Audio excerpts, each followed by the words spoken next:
Hello and welcome to our lesson on loci. In this lesson, we'll first begin by defining what loci are and discussing their importance in geometry. Then, we'll examine how to construct loci using lines, angles, and other geometric principles we've learned. After that, we'll delve into various examples to see how this new knowledge can be applied in practical situations. Let's briefly revisit what we have learned in past lessons and understand how our work today will build on this foundation. Up to this point, we've built a strong foundation in key geometric ideas, such as measuring angles by accurately using a protractor and comprehending the concept of degrees. We have also learned about labeling sides and angles in geometric diagrams. With this solid groundwork, we are now ready to introduce the concept of loci. This new technique will open the doors to efficiently tackling a variety of geometric problems, ranging from simple constructions to more advanced spatial analysis. Let's dive in and see how loci can transform our approach to geometry problems.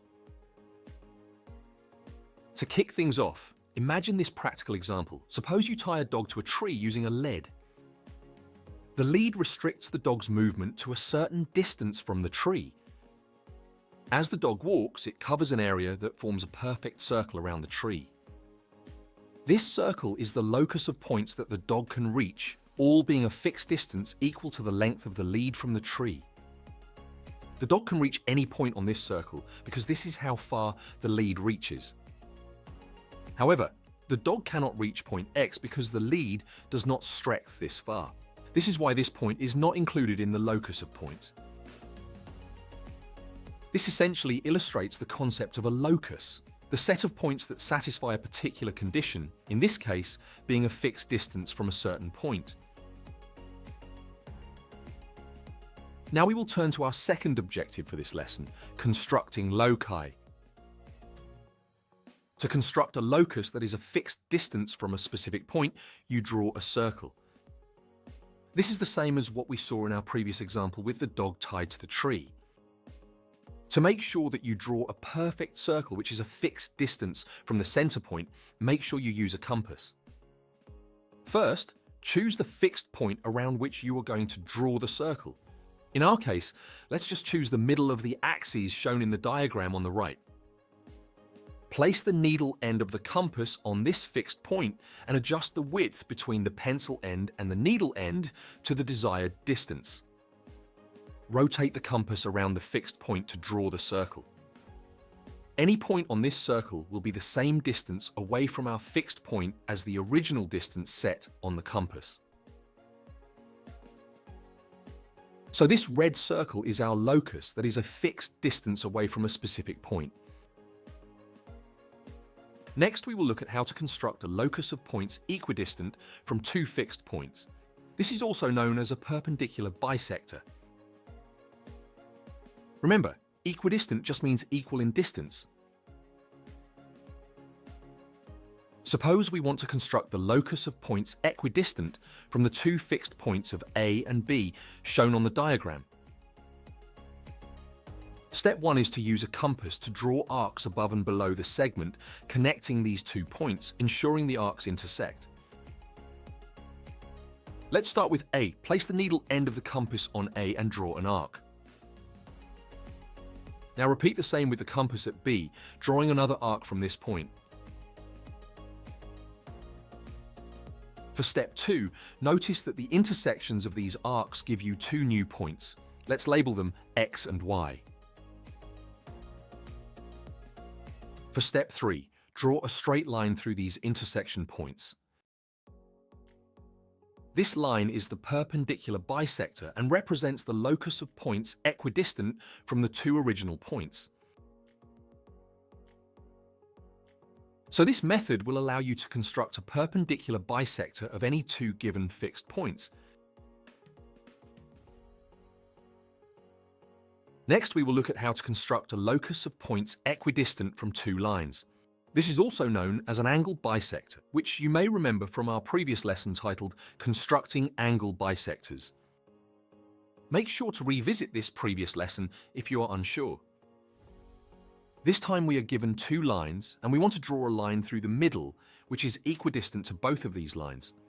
Let's start with our two lines, AB and AC. First, use a compass to draw arcs from a point where the two lines meet. In our case, this is point A. So place the compass at A and draw an arc on line AC as shown in the diagram. Then do the same on line AB, keeping the needle end of the compass at A.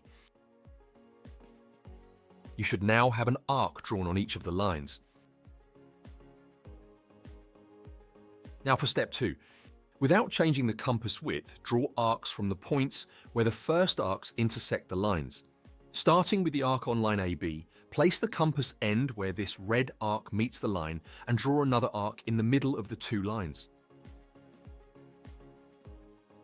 Then, do the same for the line AC. So place the compass end where the red arc meets the line and draw another arc in the middle of the two lines, intersecting with the first blue arc. Finally, for step 3, connect the points where the second pair of arcs intersect to the original point A. The resulting line is the angle bisector and represents the locus of points equidistant from the two lines. Finally, let's look at how we shade regions defined by loci. Remember, loci can define certain areas. For instance, suppose we have been asked to find an area that is less than 1 centimeter away from the line segment shown in the diagram. Let's work through this problem together. To solve this problem, we need to construct the locus 1 centimeter away from the line segment using methods discussed in this lesson. For step 1, let's draw two pairs of parallel lines above and below the line segment.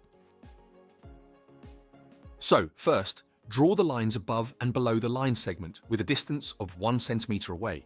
They are shown on the diagram here in blue.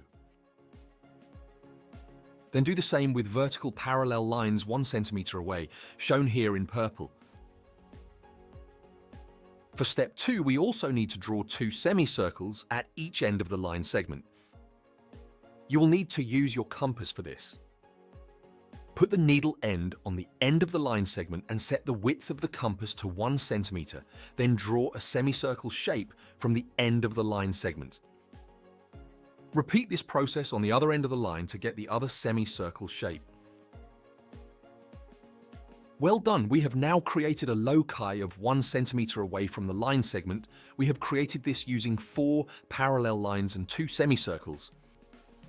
For step 3, shade the area between the original line segment and the newly drawn loci.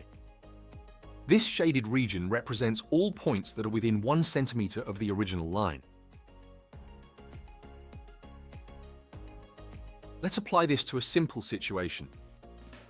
Suppose you are on a camping trip and you need to set up a campfire.